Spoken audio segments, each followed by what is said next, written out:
Parang si Jinggoy. Ano ba issue, Jinggoy? Ang issue kay Jinggoy,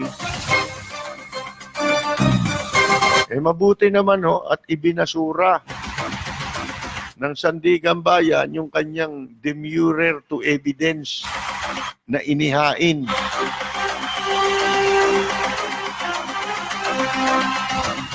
Kasi po, mga kaibigan, mabigat ang kaso, mabigat ang ebidensya laban sa kanya. Kaya nabasura po sa Sandigan Bayan. Diyan lang tayo mag-usap, di ba? Hindi natin pwedeng isaksak dito yung ibang issue. Doon tayo mag-usap. Sabi nga dito sa balita, mga kaibigan, sabi ng Sandigan Bayan, 5th Division, mga kaibigan, the prosecution, ito raw ang prosecution, ang tinutukoy dyan, yung ombudsman, di ba? Successfully, matagumpayan niya na naipresenta ang sapat na ebidensya para magkaroon ng conviction, para mahatulan itong si Jinggoy Estrada at yung convicted plunderer, hindi na yung tatay niya, si Janet Lim Napoles ang tinutukoy dito kasi convicted na to, di ba? Doon sa kaso ni Bong Revilla. Tungkol po ito doon sa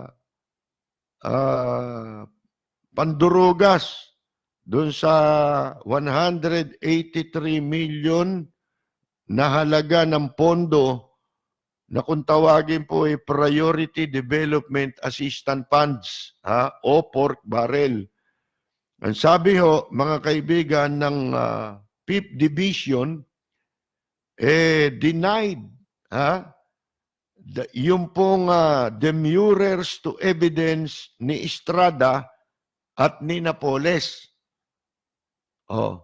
Mga kaibigan, yung demurrer, ayon dito, a demurrer is a motion seeking the outright dismissal of a case due to weak evidence. Ibig sabihin, maghahain ka ng motion, yung po yung demurrer motion yon na inihiling mo na mabasura ang kaso laban sa iyo dahil mahina ang ebidensya. Pero, mga kaibigan, hindi ganun ang lumalabas ayon po sa Sandigan Bayan. Malakas ang ebidensya kaya dininay nila yung pong demurrers to evidence na yan ni Estrada at ni Janet Lim Napoles. Sabi ng Sandigan Bayan, merong sapat na katibayan para sila mahatulan. Mga kaibigan, dun sa kasong kinakaharap nila. Ang sabi, kumbinsidoan niya yung hukuman, yun yung Sandigan Bayan, na ang prosecution, yun naman po ang ombudsman, ay nakapagpresenta ng sapat na ebidensya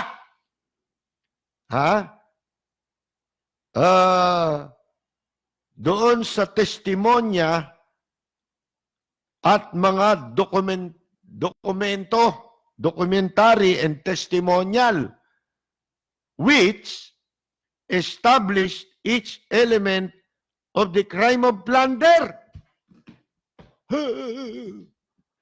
Ibig sabihin kasi di ba sa bawat kaso, merong tinatawag na elements. Halimbawa, libel. May elements yan yung publication, identification, malis. Oh, meron pa isa eh. Ha? Kalimutan ko isa. Ngayon, dito sa kaso naman ng plunder, nandun lahat. Ha? Labang kay Jinggoy, yung plunder, labang kay Jinggoy, nandun lahat. Yung tinatawag na elemento para sila mahatulan. Halimbawa, ano ba yung mga elemento sa plunder? Mga kaibigan. Kuwan eh. Ang ilan dyan ha, ito, babanggitin natin ang elemento. Una, ang plunder, conspiracy yan. Yun, isa sa elemento yun. Sapagkat, ang plunder, hindi pwedeng gawin ng isang tao lang. Ha? May kasabwat lagi yan. O, sabuatan ang plunder, ibig sabihin. Element yun. Number 2, ano? Yung merong, anong tawag nito? Pattern. Ha? Pattern. Mga kaibigan. Yung tuloy-tuloy ginagawa. Plunder yun eh. Kamukha kay Erap, di ba? Yun na nga ang sukatan eh. Yung si Erap, mga kaibigan, yun na nga yung kasong pagtutularan eh. Sa plunder. Kasi siya pa lang yung nahatulan. Malabo naman yung naging hatol dito kay kay Napoles eh. Sa totoo lang eh. Tayo magpustahan. Mga kaibigan. Wag nga lang malaki. Maliit lang kasi wala akong malaking pamusta. Magpustahan tayo. Sa bandang huli, doon sa kaso na nakumbik si Janet Lim Napoles, yan yung sa kaso na kasama si muling nahalal na senador, Budot Revilla. Bong Revilla pala. Budot pala, sayaw yun. Nagsayaw eh. Budot-budot eh. Mga kaibigan. Ngayon, naniniwala ako sa bandang huli, si Janet Lim Napoles, convicted siya ron, di ba? Si Bong Revilla ay, absuelto. Meron pa isa na convict, si Cambe, yung chief of staff ni Bong Revilla. Bandang huli ho yan, pinalalamig lang yan. Pagdating sa Korte Suprema niyan, mapapawalang sala. Tandaan ninyo yan. Ako hindi abogado, pero meron akong sentido komon. Bakit?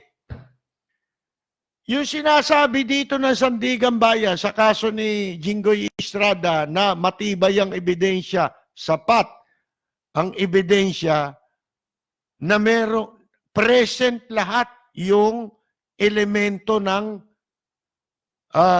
plunder sa kaso ni Jinggoy. Mga kaibigan, kaya dininay yung kanyang demurrer to evidence. Ibig sabihin, malakas ang ebidensya. Mga kaibigan. Ngayon, bakit dito sa kaso ni Bong Revilla, sinasabi natin, sa bandang huli, maabsuelto?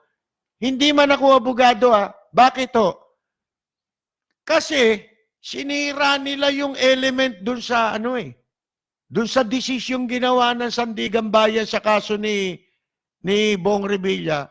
Sinira yung yung element ng plunder. Nasira. Bakit? Kasi pangunahin sa elemento ng plunder, mga kaibigan, yung conspiracy. Hindi ba?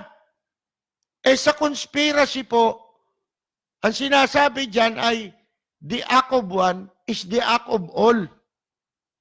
Yun ang conspiracy. Ang kasalanan ng isa, kasalanan ng lahat ng mga nagsabuatan. Paano nangyari na si Bong Revilla na absuelto? Yun, nasira yun. Kaya, pagdating niyan sa Korte Suprema, doon hindi man ako abogado, alam na alam ko na Mga kaibigan yun ang magiging depensa mismo Yung desisyon din ng Sandigan Bayan Ha? Yun din ang magiging dahilan kung bakit maaabsuelto sa bandang huli si Janet Lim Napoles at saka si Cambe. Ha? Bakit? Kasi kung absuelto ang isa, absuelto silang lahat. Yun yung the act of one is the act of all. Yun yung tinatawag na conspiracy. Ngayon, kung convicted si Napoles at si Cambe, dapat convicted si Bong. Anong kalokohan yung ginawang desisyon na yan? Mababaliktad yan. Ibig sabihin, yung nagdesisyon yan, halatang halata yun yung desisyon na yun na deliberate yun, talagang idinisenyo yung desisyon na yun para pagdating sa Korte Suprema ay maabsuelto rin sila, Cambe at si Napoles, para mabaliwala yung kaso na kanilang kinaharap. Sinadya yung pagkakagawa ng desisyon. Ang pinakamagandang pag binasa ninyo yung desisyon, di ba, yung dissenting opinion nun justice na si Justice Cruz ba yun? Efren Cruz. Mga kaibigan, yung justice, yun ang matinong justice Ang ganda ng kanyang paliwanag po doon. Siya yung dissent. Actually, siya talaga ang ponente nung una Sa kanya naka-assign. Siya ang naka-assign na sumulat ng desisyon. Pagka yung justice sa isang division, halimbawa, ikaw yung ponente, kahit na sa M-Bank, mga kaibigan, ikaw ang susulat ng desisyon. Kaya lang, mababaliktad yun, magiging dissenting opinion ka kapag yung mga miyembro na justice nagbotohan na at natalo yung ponensya mo. Yung sinulat mo, yun ang ponensya. Natalo ka sa bilang, yung numbers game. Pagbobotohan yan Sumasang-ayon ba kayo dito sa desisyon ko? Pagka natalo yun, ikaw ang lalabas na dissenting opinion. At ang magiging ponente, kung yung sumulat ng dissenting opinion. Yung tumutol, yun ngayon ang magiging ponente sa desisyon. Ang ganda nung ponensya na yun Justice Efren Cruz. Ang linaw nun sa kanya Kaya sa totoo lang, walang lusot si Bong Revilla. Ewan ko lang kung pwede yun Ito tanong ko ngayon. Ang pwedeng mangyari dun sa kaso nila Janet Napoles, yung unang nahatulan siya sa kaso ni Bong Revilla at saka ni Cambe, kung halimbawa, nireview na ng Korte Suprema yung desisyon kung tama o mali ang naging desisyon ng Sandigan Bayan. Ang hindi ko lang alam, kung pwedeng yun ay mabaliktad. Kung pwedeng sabihin ng Korte Suprema na guilty lahat to Mali ang desisyon Yun ang hindi ko alam. Mga kaibigan. Pero inabsuelto na itong isa So, mahirap ng palagay ko baguhin yun ng Korte Suprema. Pero hindi ko alam kung may batas na nagbabawal doon. Ang hindi lang pwede, yung muli siyang litisin sa kasong yun dahil magkakaroon ng tinatawag na double jeopardy. Ngayon, dito sa kaso naman ni Jinggoy Estrada, ang sinasabi ng 5th Division ngayon, matibay ang ebidensya laban sa kanya. Pero ang ipagtaka nyo, bakit nung si Jinggoy Estrada nakumbinsi raw sila. Sabi nitong Sandigan Bayan, kumbinsido sila na yung prosecution ay nakapagpresenta ng matibay na ebidensya para makonvict si Jinggoy Estrada at si Janet Napoles Lim sa kasong plunder, mga kaibigan. Bakit nakalaya si Jinggoy sa bisa ng temporary liberty? Temporary liberty siya ngayon, di ba? Pinayagan siya na makapagpiyansa. Kasi po, ang gulo ng ginagawa nito mga maestrado Isipin mo, plunder. Sa plunder, unang-una, heinous crime yan. Kasama yan sa mga kaso na hindi pinapahintulutan ang piyansa. Pinagpiyansa nyo, pagkatapos ngayon nyo sasabihin, mabigat ang ebidensya, matibay ang ebidensya, labang kay Jinggoy Estrada sa kasong plunder. Ano ba to? Lokohan? Matibay pala yan. Ba't di nyo ipabawi yung piyansa niyan? Para ibalik nyo sa kulungan yan. Kasi unfair naman yun. Di ba? Sasabihin nyo, matibay, pero nakakalaya si Jinggoy Estrada. Pinayagan nyo makapagpiyansa. Yun ay ipagtaka natin dyan, mga kaibigan. Dapat nasa oblo yan Kasi nga plunder yan sabi mo, lahat ng elements ng plunder nando doon sa kaso, labang kay Jinggoy. Present lahat doon. Di hindi pwedeng magpiyansa yan. Ba't nakapagpiyansa? Di ba? Katunayan nga kinontra na nga ng Korte Suprema yan Mga kaibigan Ang Korte Suprema mismo nagsabi na matibay ang ebidensya labang kay Jinggoy Estrada at saka kay Napoles Kaya, ibig sabihin, hindi nyo dapat pinagpiyansa. Ngayon, sinasabi ninyo, denied ang demurrer to evidence ni Jinggoy Estrada, dapat automatic. Kasunod niyan, ipag-utos nyo ang pagbawi doon sa piyansa. Ibalik si Jinggoy sa kulungan.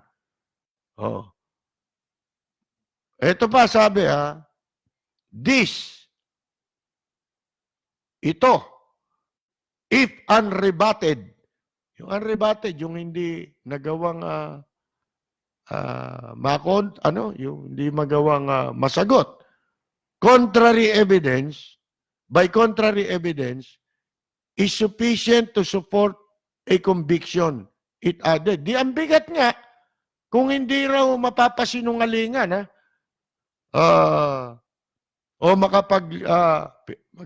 yung parang makakapag-produce ka ng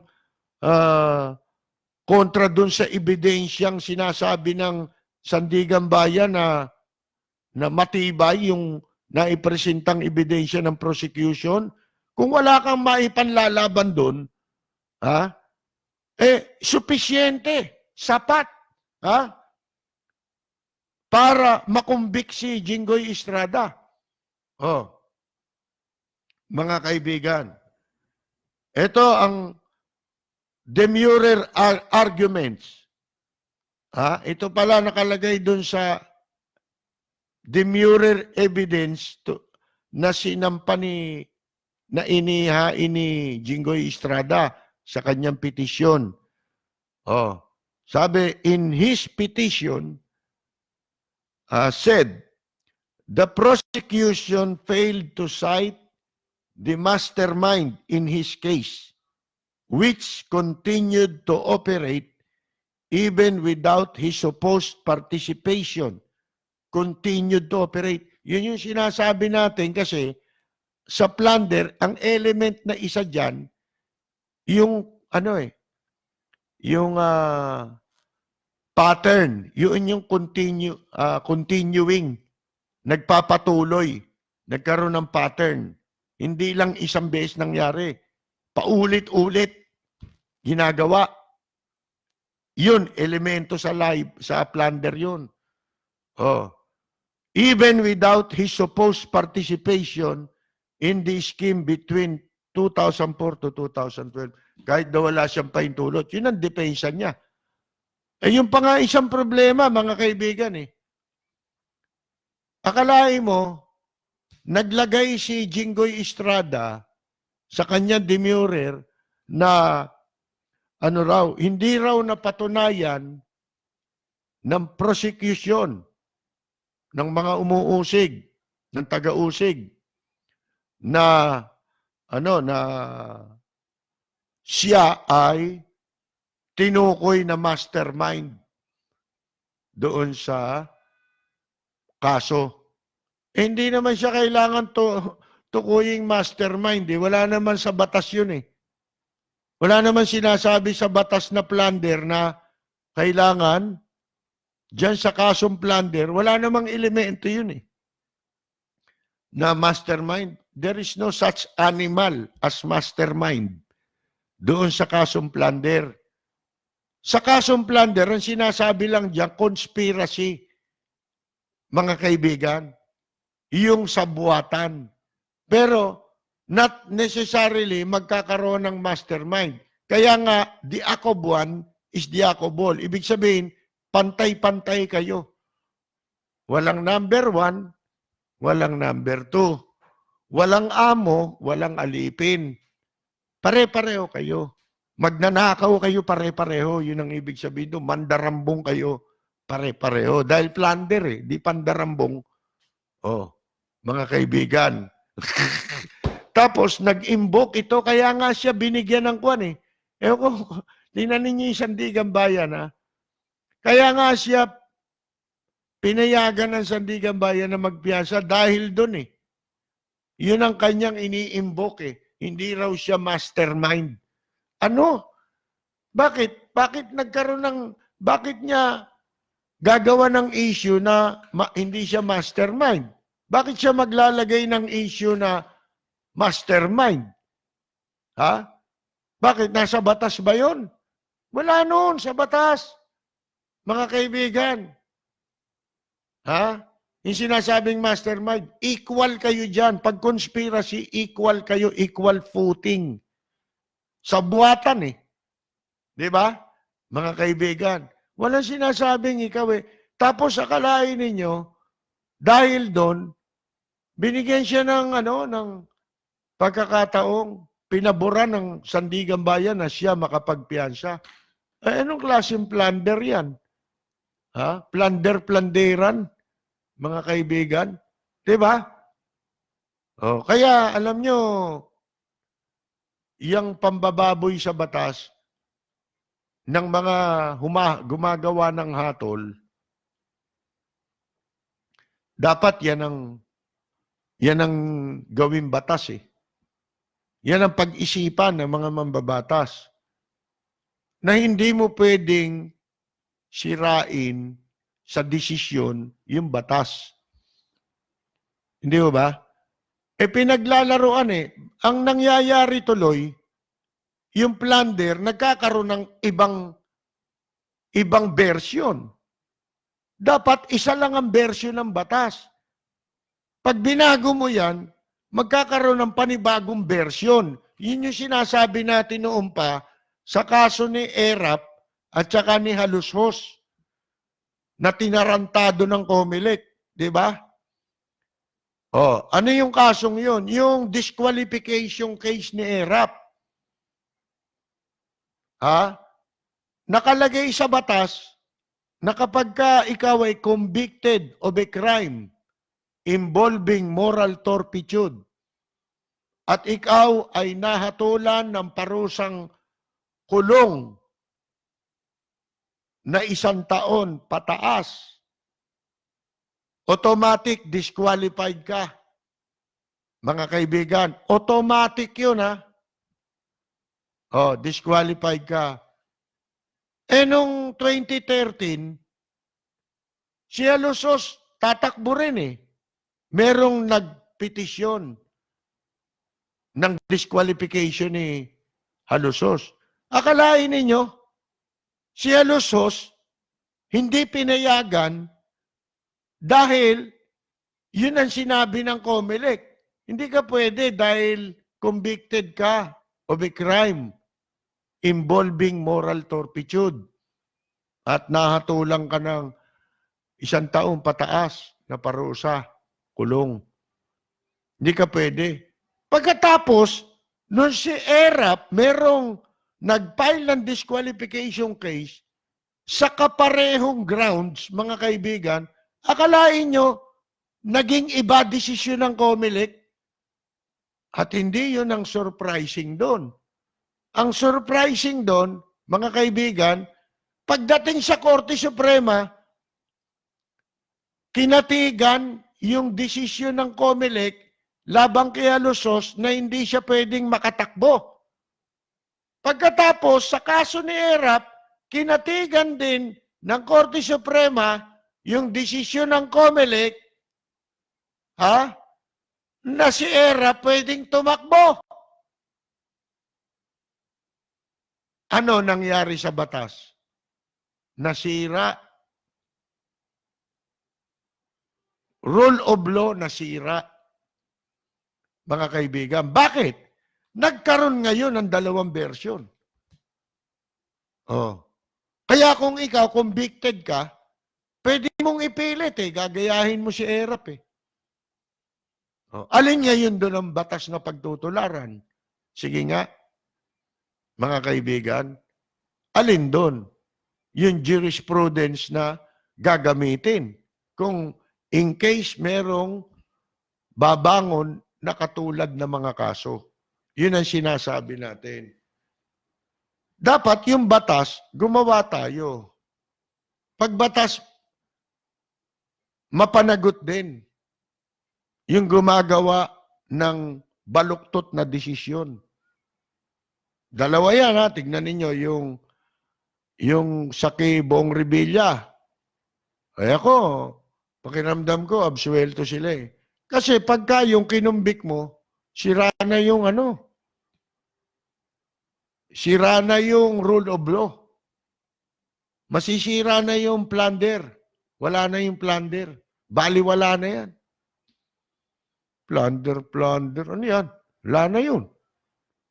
Mga kaibigan.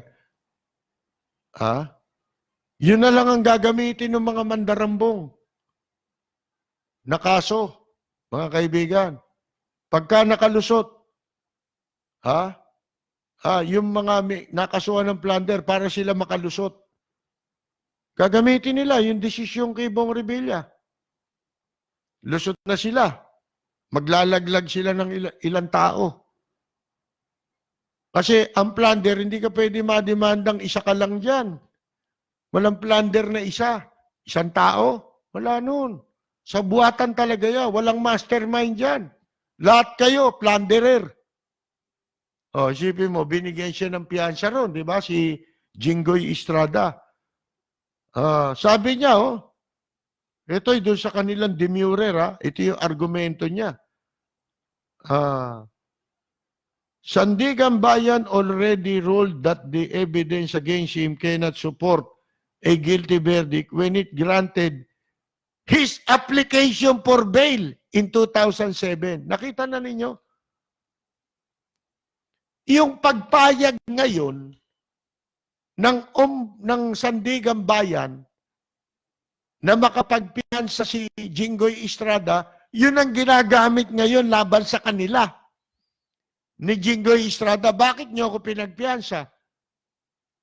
Katunayang hindi malakas ang ebidensya laban sa akin pinayagan niyo ako magpiyansa. Pagkatapos ngayon, ang sabi ng Sandigan Bayan, di ba? Matibay ang ebidensya. Kaya tama tayo Plunder yan, bakit mo pinagpiyansa? Ibalik niyo si Jinggoy sa kulungan. Di ba?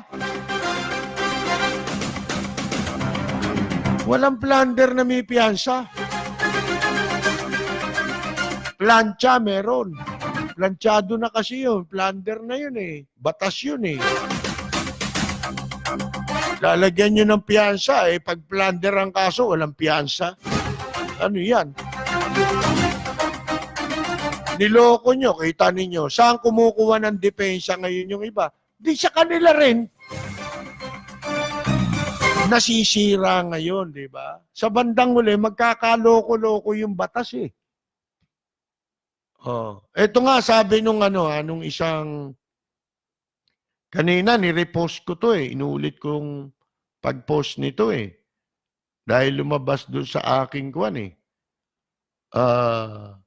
Eto sabi nung araw nung nagsalita yung isang pantas nung araw na French ito eh. French fries. Hindi, Frances, when law, anya, kapag ang batas, ba't ba ito nagkakaganito? When law, kapag ang batas, and morality, at ang moralidad, kapag ang batas at moralidad, contradict each other. Pag nagkaroon ng kontradiksyon, ang batas at moralidad, the citizen has the cruel alternative of either losing his moral sense or losing his respect for the law. Yan ang nangyayari ngayon eh. Bakit? Kasi nagkakaroon na ng conflict ang moralidad sa batas. Convicted plunderer si Erap, tapos pwedeng tumakbo. Ano yun? Mga kaibigan, anong moralidad yun? Asan ang moralidad doon? Asan ang batas doon? Nagkokontrahan na yun. Kailangan ang batas ay may moralidad. Di ba? Kapag labag sa moralidad, labag sa batas yan. Yun ang ibig sabihin nun. Mga kaibigan, hindi pwedeng magkontrahan yung morality at saka yung law. Kaya tayo, masama ang lipunan natin ngayon eh. Mga kaibigan eh. Dahil sa kagaguhan ng mga gumagawa ng dispalinghadong desisyon. Pagka gumawa ka ng desisyon na kontra dun sa batas, ano ginagawa mo? Sinisira mo yung rule of law. Di ba malaking kasalanan yung paglapastangan sa rule of law? Di ba malaking kalapastanganan yun? Kaya dapat, ang mga mambabatas, magpanukala kayo ng batas na ang sino mang gagawa niyan, malinaw. Kasi ang desisyon, halimbawa, Korte Suprema, ang Korte Suprema dapat magbabase sila ng desisyon nila sa batas. Katulad nung sinasabi natin, bakit tayo naniniwala na sa bandang huli, iaabsuelto ng Korte Suprema si Napoles at si Cambe. Kasi po, taliwas sa batas yung ginawang desisyon ng Sandigan Bayan eh. Hindi dapat nakalaya si Bong Revilla. Kung convicted yung dalawa, dapat convicted siya. Tapos inabsuelto mo to, di dapat inabsuelto mo rin yung dalawa. Yun yung sinasabi natin eh. Saan magro-rolling ang Korte Suprema? Di sa batas kasi yun ang batas. Hindi pwede magkahiwa-hiwala yan. Na may absuelto, merong ikukumbik. Hindi pwede. The act of one is the act of all. Sabi sa conspiracy. Ang kasalanan ng isa, kasalanan ng lahat nang nag-participate sa isang krimen. Mga kaibigan. Sipin ninyo, di ba? Ngayon, dapat ang mga batas diyan na nakatuto. Kasi pag hindi nila ginawa yan, alam nyo, lumilitaw ngayon. Bali, wala na yung Kongreso. nababaliwala hindi lang ang batas, kundi pati ang trabaho ng Kongreso, ang Senado at saka Kamara. Bakit ikanyo? Kasi kung meron kang dapat baguhin sa batas, ang may mandate niyan, ang merong mandato under the law, ang meron lamang kapangyarihan na gumawa ng pagbabago sa anumang batas. Walang iba kung hindi ang mga mambabatas sa Senado at sa Kamara. Yan yung Kongreso, yung legislative branch of the government. Mga kaibigan, hindi ho trabaho ng ibang branch ng ating pamahalaan. 3 ang branch ng gobyerno Legislative, executive, at saka judiciary. Mga kaibigan, may kanya-kanyang trabaho yan. Yung pag-amyenda, pagbabago ng batas, kung meron kang gustong baguhin sa batas, dapat dumaan sa Kongreso. Binabago natin itong batas ng plunder. Lagyan na natin ng mastermind dito. Di ba? Hindi na ito conspiracy. Yan. Baguhin na natin ang batas. Yun. Trabaho yun ng legislative. Ano nangyari ngayon? Ito ngayon ang inaabuso ng ilang mga nasa judiciary. Yung paglapastangan sa rule of law. Sinasaklawan nila yung hindi naman nila sakop ng kanilang kapangyarihan. Yung baguhin mo yung batas. Hindi mo pwedeng baguhin yun. Pero nababago ng judiciary sa pamamagitan ng desisyon nila. Ngayon, hanapin mo ngayon. Diyan sa desisyon ng Sandigan Bayan sa kaso ni Bong Revilla, asan yung conspiracy? Ano nangyari sa conspiracy dun sa ginawa ninyong desisyon? Bakit nyo tinanggal yon? Hindi naman namin tinanggal Anong hindi tinanggal? Ano ba conspiracy? Di ba ang conspiracy, the act of one is the act of all? Tama. Ba't may inabsuelto kayo? Bakit meron kayong hinatulan? Yun Di inamyendahan nila. Ngayon, kung hindi papayag ang Korte Suprema na masira yun sa desisyon ginawa ng Sandigan Bayan, pwede nilang i-convict siguro. Pwede nilang sabihin na mali, nagkamali, kasi yun lang ang trabaho ng Korte Suprema Linawin ang batas. At yung kanilang paglilinaw ay dapat nakabase sa batas nga. Hindi pwede yung kamukha nung ginawa nila sa kaso ni Erap. Saan sila nagbase? Hindi sa batas Saan?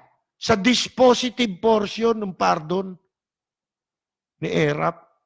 Binigyan nila ng sarili nilang kahulugan. Di binago rin nila yung batas. Inamyendahan nila, hindi naman sila ang may kapangyarihan mag-amyenda ng batas. Saan nakalagay na ang Korte Suprema pwedeng gumawa ng desisyon? Base ng wala sa batas. Sige nga. Sentido común mga kaibigan Kaya, 2 bagay. Ewan ko kung pwedeng sa desisyon ng Korte Suprema kapag papasyahan ng kaso ni Bong Revilla, doon sa kaso ni Bong Revilla, pwede nilang sabihin doon na nagkamali ang Sandigan Bayan sa paggawad ng hatol. Dapat pati si Bong Revilla convicted base sa sinasabing conspiracy. The act of one is the act of all. Di ba? Mga kaibigan? Oh. Hindi ko alam kung pwede yun. Pero ang pwedeng gawin dyan, sigurado ko na. Ha? Maabsuelto si Napoles. Kasi pagka kinatigan ng Korte Suprema yung kaso ni Bong Revilla at nila Napoles, nila Cambe, pag pinaboran nila, halimbawa, kung ano yung desisyon ng Sandigan Bayan, sasabihin nila, tama yun, sira ang rule of law. Ewan ko kung kakatig sila sa pagsira ng rule of law, mga kaibigan. Kasi ang nasa batas, conspiracy. Yun yung element eh. Isa sa mga elemento ng kasong plunder. Hindi mo pwedeng alisin yun. Bakit inalis? Nawala yung conspiracy. Ganon din dito sa kaso ni Jinggoy.